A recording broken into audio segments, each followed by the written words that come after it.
এক গভীর রাতে রাজ্যের আকাশ হঠাৎ অদ্ভুত নীল আলোয় ভরে গেল। এই দৃশ্য দেখে লোকজন ভয় পেয়ে দৌড়াতে লাগলো। এটার আসল রহস্য কি? পরদিন রাজদরবারে সবাই জড়ো হলো। রাজা চিন্তিত কণ্ঠে বললেন, এই রহস্য না জানলে রাজ্যে শান্তি থাকবে না। রাজার কথা শুনে সবাই চুপ। তখন ধীরে ধীরে এগিয়ে এলো গোপাল ভাঁড়। মহারাজ, ভয় পাবেন না, আমি আজ রাতেই এই রহস্য সমাধান খুঁজে বের করব। গোপাল ঘর থেকে বেরিয়ে আসলো। গভীর রাত ছিল, জঙ্গলে কুয়াশা ছিল, চারপাশে নীরবতা ছিল। গোপাল ধীরে ধীরে রহস্য উন্মোচন করতে এগিয়ে যায়। হঠাৎ আকাশ কেঁপে উঠল।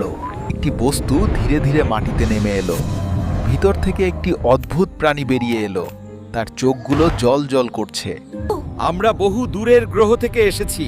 আমরা খুঁজছি সবচেয়ে বুদ্ধিমান মানুষকে। তোমরা ঠিক মানুষের কাছেই এসেছো। একটা প্রশ্ন, যদি ভুল করো তোমাকে নিয়ে যাব। এলিয়েন প্রশ্ন করল, মানুষ সবচেয়ে বেশি কি চায়?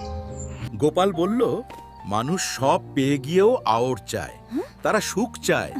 কিন্তু কৃতজ্ঞ হতে ভুলে যায়। এই উত্তর আমাদের ডাটার সাথে মিলে গেছে। আমি যেহেতু তোমাদের প্রশ্নের সঠিক উত্তর দিয়েছি, তাহলে তোমরা আর আমাকে তোমাদের সাথে নিয়ে যেতে পারবে না। চলে যাওয়ার আগে আমাদের রাজার সাথে দেখা করে যাও।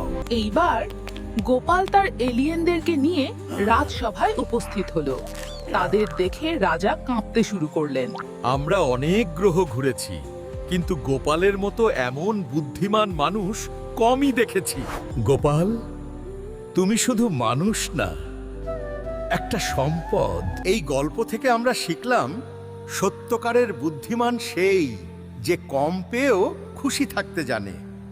এই রকম মজার ভিডিও দেখতে চ্যানেলটি সাবস্ক্রাইব করুন এবং লাইক দিন।